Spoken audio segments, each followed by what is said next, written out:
അപ്രായോഗികമായ ഒരു പദ്ധതിയാണ്. ഒരു കാരണവശാലും കേരളത്തിൽ അത് നടപ്പാക്കാൻ ആകാത്ത പദ്ധതിയാണ്. ഇനി കേന്ദ്ര ഗവൺമെൻറ് സമ്മതിച്ചാലും സംസ്ഥാന ഗവൺമെൻറ് സമ്മതിച്ചാലും അത് നടപ്പാക്കാൻ ഞങ്ങൾ സമ്മതിക്കുകയില്ല. അത് കേരളത്തെ പാരിസ്ഥിതികമായി തകർക്കുന്ന, സാമ്പത്തികമായി തകർക്കുന്ന വെറും കമ്മീഷന് വേണ്ടിയിട്ട് മാത്രമുള്ളൊരു പദ്ധതിയാണ്. അതുകൊണ്ട് ഒരു പ്രയോജനം ഉണ്ടാവില്ല.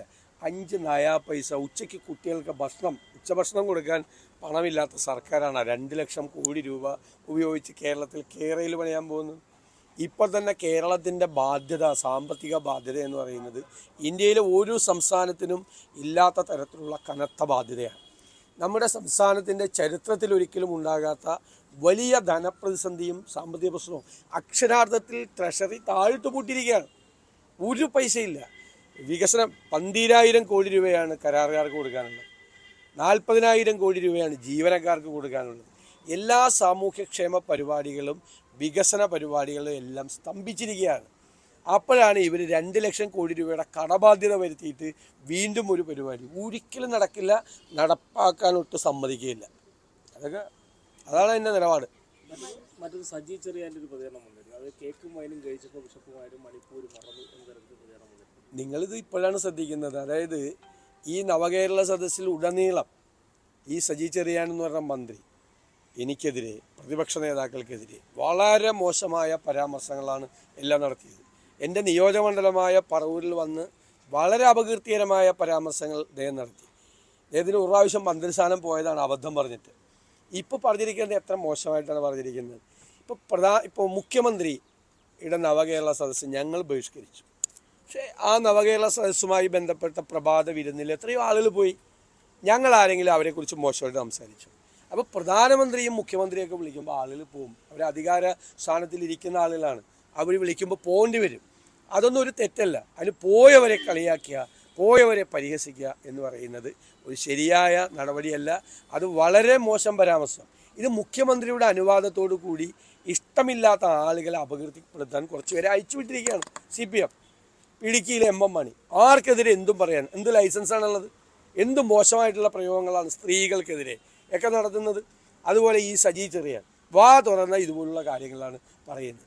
ഇത് CPM നേതൃത്വത്തിൻ്റെ, മുഖ്യമന്ത്രിയുടെ അറിവോടുകൂടി, ഞാൻ നേരത്തെ പറഞ്ഞിട്ടുണ്ട്, മാന്യമായി ജീവിക്കുന്ന ആളുകളുടെ വീടിന് മുന്നിലേക്ക് പണ്ട് ചില പ്രമാണിമാർ കള്ളു കുടിപ്പിച്ചിട്ട് ആളെ പറഞ്ഞു വിടും ചീത്ത വിളിക്കാൻ വേണ്ടി. അതുപോലെ ചില മന്ത്രിമാരെയും ചില CPM നേതാക്കന്മാരെയും മര്യാദയ്ക്ക് ജീവിക്കുന്ന ആളുകളെ അപകീർത്തിപ്പെടുത്താൻ വേണ്ടിയിട്ട് പറഞ്ഞു വിട്ടിരിക്കുന്നൊരു കാര്യമാണ്. ഇനി പ്രധാനമന്ത്രിയുടെ പരിപാടിയിൽ അവർ പോയെങ്കിൽ അതിൽ അഭിപ്രായ വ്യത്യാസം ഉണ്ടെങ്കിൽ അത് എത്ര ഭംഗിയായിട്ട് പ്രകടിപ്പിക്കാം. അതാണ് ശരി. അവരെല്ലാം വളരെ പ്രധാനപ്പെട്ട ആളുകൾ, മതമേലധ്യക്ഷന്മാരായിട്ടുള്ള ആളുകളാണ്. ന്യായമായി നമുക്ക് അഭിപ്രായ വ്യത്യാസം വരാം അവരുമായിട്ട്. പക്ഷെ എത്ര ഭംഗിയായിട്ടത് പറയാം.